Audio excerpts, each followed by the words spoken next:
नमस्कार, अनसुनी आवाज़ में आपका स्वागत है।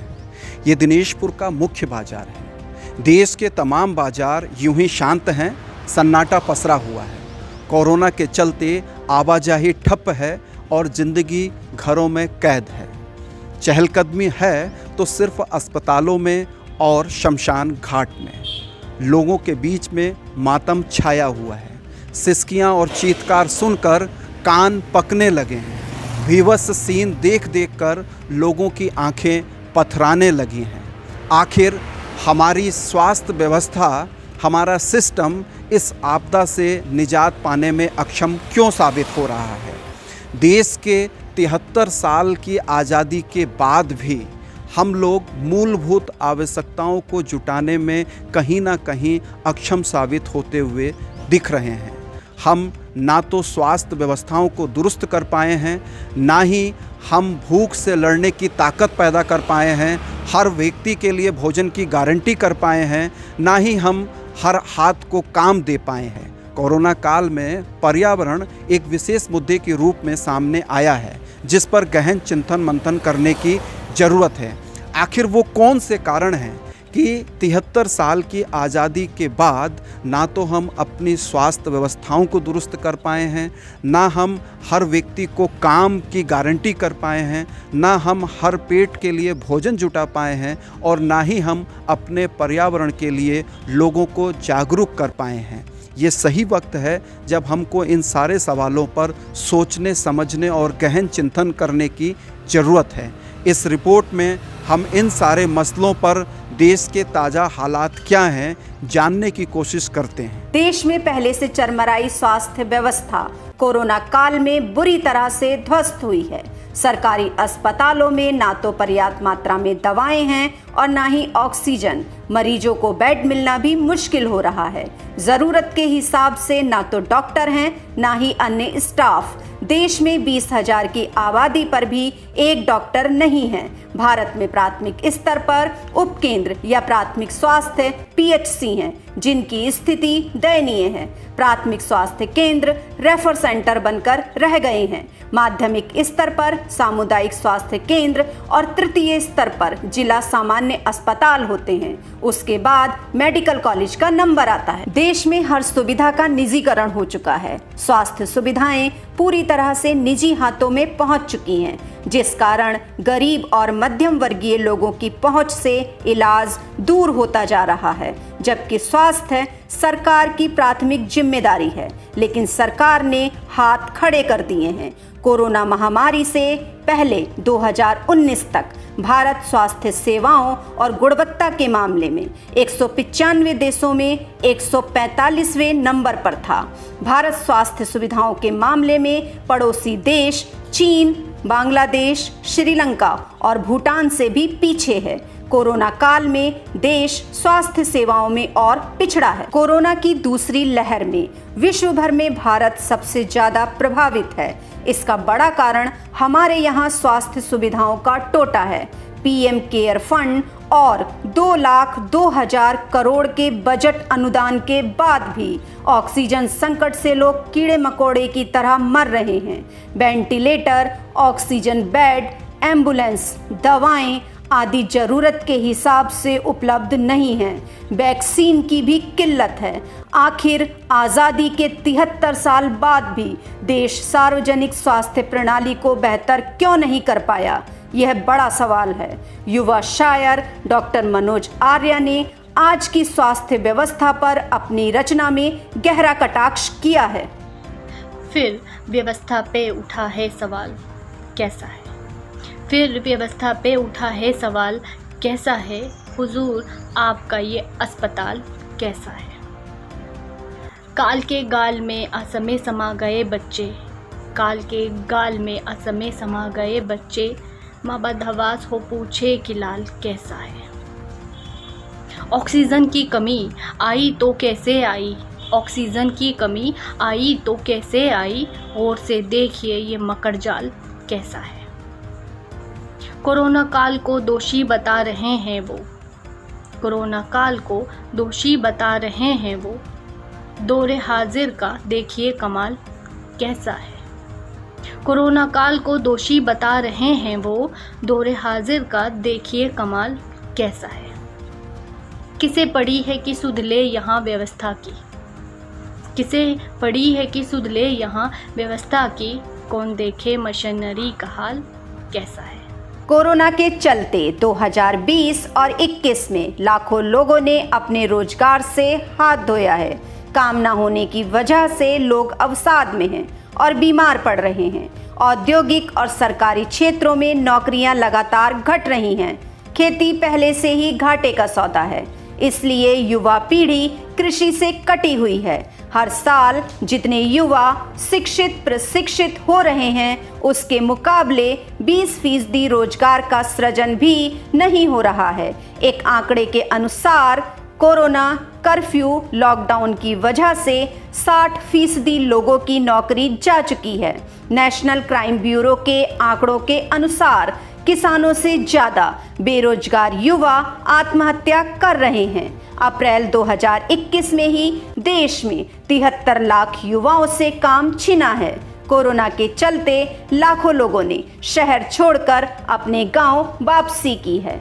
काम की तलाश में भारत का युवा देश दुनिया में भटकता ही रहता है। बेरोजगारी पर युवा कवि शेखर पाखी क्या कहते हैं, आइए सुनते हैं। उम्मीद छोड़ती हैं व्यवस्थाएं, उम्मीद छोड़ते हैं हालात, उम्मीद छोड़ता है समाज, लेकिन उम्मीद नहीं छोड़ता है बेरोजगार। जी हाँ, वही बेरोजगार जो सीखता है बचपन से ककहरा उम्मीद भरी ख्वाहिशों का और साथ लेकर चलता है एक बड़ा पुलिंदा बाबूजी और घर की उम्मीदों का। उम्मीद तोड़ते हैं लोग, उम्मीद तोड़ती हैं ख्वाहिशें, लेकिन उम्मीद नहीं तोड़ता है बेरोजगार। कहीं बिकता है पुश्तैनी मकान, कहीं गिरवी पड़े हैं खेत खलिहान। चाह रहती है एक नौकरी की, नौकरी जो मिटा देगी कलंक बेरोजगार होने का। बदलती हैं सरकारें, बदलते हैं नेता मंत्री, बदलते हैं कानून, लेकिन नहीं बदलता है एक बेरोजगार। भारत में भुखमरी बड़ी तादाद में है। बेशक हमें अपने आसपास इसके उदाहरण ना दिखे, लेकिन यह सच है कि देश की 14% आबादी कुपोषण की शिकार है। कृषि प्रधान देश में भुखमरी से मौत बड़ी विडंबना है। कोरोना काल में भूख की समस्या बड़ी है। ग्लोबल हंगर इंडेक्स 2020 की रिपोर्ट के अनुसार भारत भूख के मामलों में 107 देशों के सर्वे में 94 स्थान पर है। भारत अपने पड़ोसी देश नेपाल, पाकिस्तान, बांग्लादेश, इंडोनेशिया से भी पीछे है। स्वास्थ्य एवं परिवार कल्याण भारत सरकार के अनुसार शारीरिक वृद्धि, विकास और दैनिक क्रियाशीलता के लिए मनुष्य को पर्याप्त आहार और पोषण चाहिए। संतुलित भोजन वह होता है जिसमें प्रचुर और उचित मात्रा में पोषक तत्व हों। कार्बोहाइड्रेट, वसा और प्रोटीन के अलावा विटामिन और खनिज भोजन में होना जरूरी है।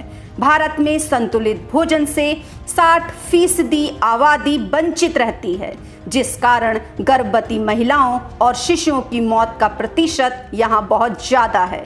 सिर्फ पेट भरने के लिए भोजन मिलने से व्यक्ति स्वस्थ नहीं रह सकता। वास्तव में हमारे देश में भूख की भयावह स्थिति है। क्या कारण है कि आज़ादी के 73 साल बाद भी देश हर पेट के लिए संतुलित भोजन की गारंटी नहीं कर पाया है। चर्चित जनवादी कवि धूमिल ने रोटी के वास्ते देश की संसद से सवाल किया है। एक आदमी रोटी बेलता है, एक आदमी रोटी खाता है। एक आदमी रोटी बेलता है, एक आदमी रोटी खाता है। एक तीसरा आदमी भी है। एक तीसरा आदमी भी है जो न रोटी बेलता है न रोटी खाता है। वह सिर्फ रोटी से खेलता है। वह सिर्फ रोटी से खेलता है। मैं पूछता हूँ वह तीसरा आदमी कौन है? मैं पूछता हूँ वह तीसरा आदमी कौन है? मेरे देश की संसद मौन है। मेरे देश की संसद मौन है। मनुष्यता के इतिहास में मानव ने प्राकृतिक संसाधनों का जितना दोहन किया है, पिछले 200 साल के वैज्ञानिक युग में उससे कई गुना ज्यादा दोहन किया है। अंधाधुंध और बेतरतीब विकास के नाम पर पर्यावरण के साथ जमकर छेड़छाड़ की गई है। कार्बन उत्सर्जन की वजह से ग्लोबल वार्मिंग की भयावह स्थिति है।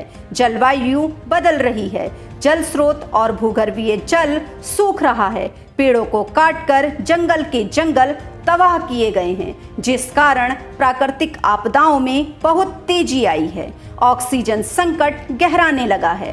प्रदूषण की वजह से शहर रहने लायक नहीं बचे हैं। अब गांव में भी हालात बिगड़ रहे हैं। जैव विविधता पर संकट है। तमाम बीमारियां पर्यावरण स्वच्छ न होने की वजह से भी पनप रही हैं।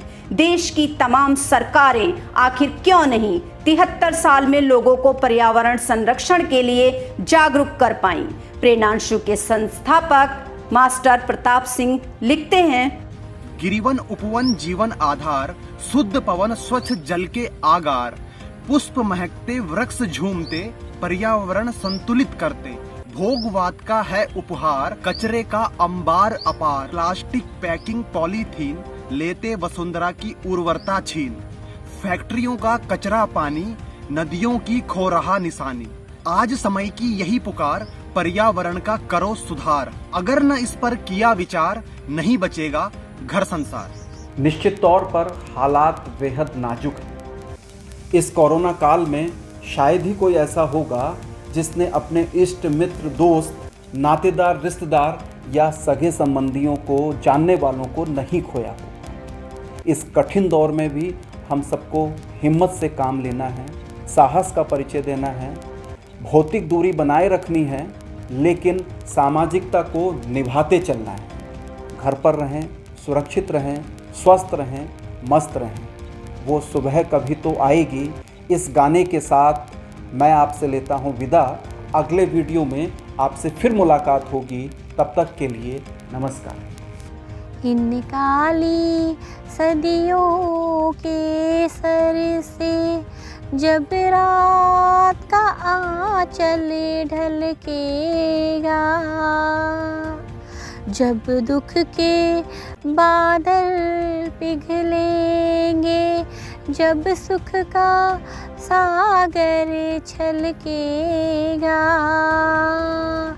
जब अंबर झूम के नाचेगा, जब धरती नगमे गाएगी, वो सुबह कभी तो आएगी, वो सुबह कभी तो आएगी, वो सुबह कभी तो आएगी, वो सुबह कभी